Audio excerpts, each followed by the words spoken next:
Welcome to steno dictation. Dictation 5 second बाद शुरू होगा। स्टार्ट। कानपुर में रेलवे ट्रैक पर गैस सिलेंडर पाया जाना और मध्य प्रदेश में खंडवा के निकट सेना के जवानों को ले जा रही ट्रेन के नीचे विस्फोट होना महज दुर्योग नहीं हो सकता। ये घटनाएं किसी बड़े षड्यंत्र की ओर संकेत कर रही हैं। इस तरह की घटनाओं के पीछे षड्यंत्र इसलिए भी नज़र आता है क्योंकि इसके पहले भी इसी प्रकार की कई घटनाएं हो चुकी हैं।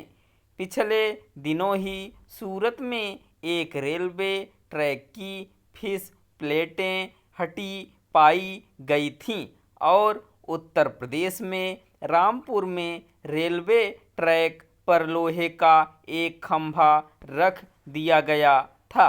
इसकी भी अनदेखी नहीं की जा सकती कि इसके पूर्व भी इसी तरह के कई मामले राजस्थान, महाराष्ट्र और कुछ अन्य राज्यों में सामने आ चुके हैं। कानपुर में तो ऐसे कई मामले सामने आ चुके हैं जिनसे यही लगा कि ट्रेनों को पटरी से उतारने की कोशिश की गई थी। एक अनुमान के अनुसार पिछले 1.5 माह में ऐसी 1.5 दर्जन घटनाएं हो चुकी हैं जिनमें ट्रेनों को पटरी से उतारने की अलग अलग तरह से कोशिश की गई। यह ठीक है कि इस तरह की घटनाओं को रेलवे बोर्ड ने गंभीरता से लिया है और कुछ मामलों की जांच तो रेलवे पुलिस के साथ ही स्थानीय पुलिस और राष्ट्रीय जांच एजेंसी अर्थात एनआईए भी कर रही है। लेकिन यह ठीक नहीं कि अभी तक किसी मामले की तह तक नहीं पहुंच सका है।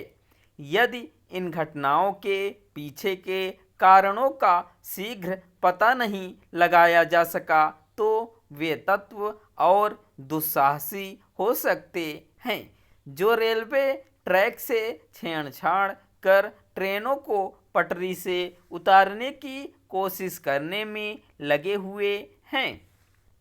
पटरियों से छेड़छाड़ की घटनाएं नई नहीं हैं, लेकिन आमतौर पर ऐसी घटनाओं को शरारती तत्व अंजाम दिया करते थे। लेकिन अब जिस तरह एक के बाद एक घटनाएं सामने आ रही हैं उससे इस आशंका को बल मिलता है कि इन घटनाओं के पीछे आतंकी तत्व हो सकते हैं। यह भी हो सकता है कि आतंकी अपने नापाक इरादों को पूरा करने के लिए शरारती तत्वों का सहारा ले रहे हों। जो भी हो, वस्तु स्थिति सामने आनी ही चाहिए। ट्रेनों को सुरक्षित संचालन को सर्वोच्च प्राथमिकता देनी होगी क्योंकि अतीत में ट्रेनों को नक्सली और आतंकी संगठन निशाना बनाते रहे हैं। सुरक्षा एजेंसियों को अपनी चौकसी बढ़ानी होगी और एक ऐसे माहौल का निर्माण करना होगा जिससे शरारती अथवा आतंकी तत्व ट्रेन को आसान निशाना समझने से बाज आएं। यह कोई अच्छी बात नहीं कि यात्री ट्रेनों में जब तब पथराव होता रहता है। वंदे भारत ट्रेन को कई बार निशाना बनाया जा चुका है। अब जब यह स्पष्ट है कि ट्रेनों की सुरक्षा के लिए खतरा बढ़ रहा है, तब फिर रेलवे पुलिस, स्थानीय पुलिस और अन्य सुरक्षा एजेंसियों के साथ खुफिया एजेंसियों को भी विशेष सजगता का परिचय देना होगा। स्टॉप।